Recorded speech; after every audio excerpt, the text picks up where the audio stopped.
അതെന്താണെന്ന് വെച്ച് കഴിഞ്ഞാൽ എനിക്ക് പേഴ്സണലി ഇഷ്ടം അങ്ങനെയാണ് ഗൈസ്. കുറച്ച് പേരൊന്നും ചോദിക്കും ബ്രോ സൂപ്പർ സ്പോർട് ബൈക്കുകളിൽ ലോങ് റൈഡൊക്കെ പോകാനായിട്ട് കുറച്ച് ടാസ്ക് അല്ലേ ബ്രോ, ലോങ് റൈഡൊക്കെ പോകാനായിട്ട് നമ്മുടെ ഷോൾഡർ പെയിനും നമ്മുടെ ഹാൻഡ് കൈക്കൊക്കെ നല്ല വേദന എടുക്കൂലേ എന്നൊക്കെ ചോദിക്കുന്നവരോട് ഗൈസ്, ഞാൻ ഈ ഒരു മുതൽ ഞാൻ ഓടിച്ചുകൊണ്ട് വന്നതെന്ന് വെച്ച് കഴിഞ്ഞാൽ അങ്കമാലി ടു ഹോമാണ് വന്നത്. അതുപോലെ തന്നെ വണ്ടി എടുത്തത് രാജ്കോട്ടിൽ നിന്നാണ്, ഗുജറാത്ത്.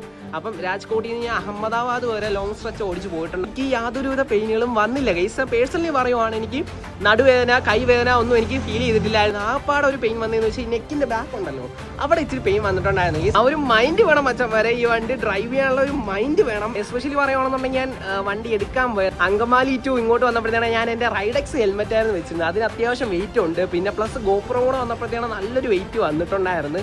അതുകൊണ്ട് കൂടെയാണ് എനിക്ക് ആ നെക്ക് പെയിൻ വന്നത്. അല്ലാതെ വേറെ ഒരു സീനും ഇല്ലായിരുന്നു വെച്ചാൽ വരെ. സീരിയസ്ലി ഞാൻ പറയുവാണ് ഗൈസ്. അപ്പോൾ ഇപ്പോഴും വരെ ഓടിച്ചതിൽ വണ്ടി ഓക്കെ ആണ് ഗൈസ്, ഒന്നും തന്നെ പറയില്ല, അടിപൊളിയാണ്. അപ്പം ഇന്നത്തേക്ക് ഇത്രയേ ഉള്ളൂ. Love you and by.